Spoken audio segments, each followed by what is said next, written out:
He was right for our nation.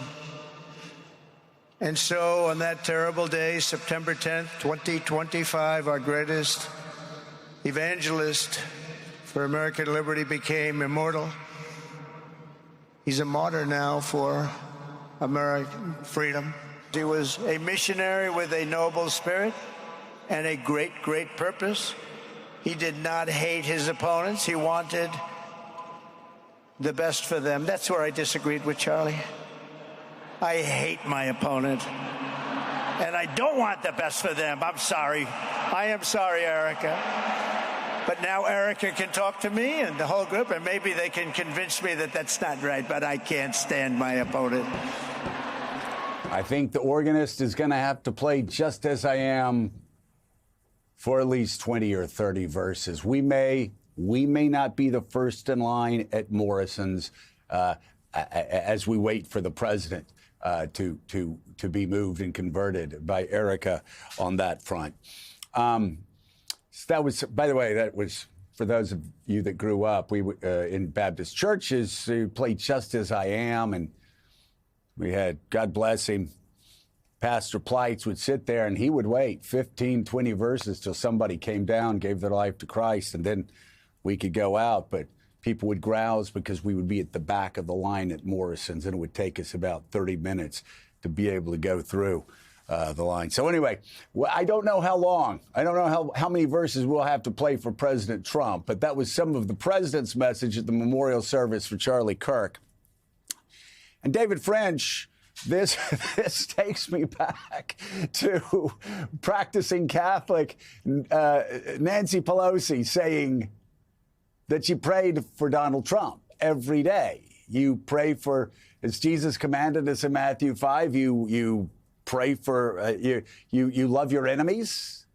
You pray for those who persecute you. Jesus said, what good does it do if you love your friends and you hate your enemies? I command you to hate your enemies and to pray for those who persecute you. And it's something Donald Trump just didn't get when Nancy Pelosi said it. And even yesterday in a friendly crowd, just you either get it or you don't get it. I mean, and one of the things you do learn is that if you follow Jesus' commandment, it's actually better for you in the end. But right now, there's a discordance, too, because, at times you go, well, this sort of, if everybody was wearing coat and tie and white shirts and a tie, it would look like a Billy Graham crusade from the 1960s, right? And you, with a lot of the same words being used. And then you have Donald Trump saying, yeah, and I hate my enemies. And part of the crowd erupts and cheers. And that's where you're like, wait, these two things do not go together.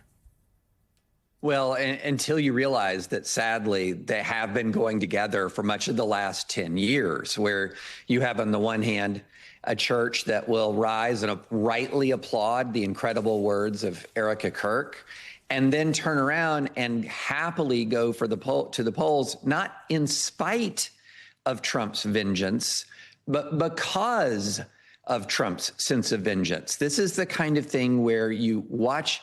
If you've been paying attention to American religion and American politics over the last decade, it wouldn't surprise you to see the Erica Kirk speech and to hear the applause, and then to watch the Donald Trump speech and hear the laughter and applause to that as well, and realize that in many ways, this is what politics is doing to American Christianity.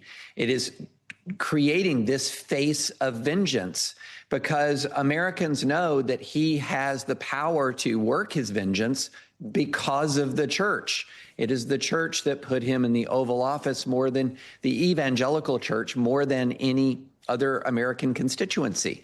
And so what we watched unfold in front of us was, when he spoke like that, this wasn't in contradiction of what so many Christians wanted out of their president here. It is exactly why so many Christians voted for this president.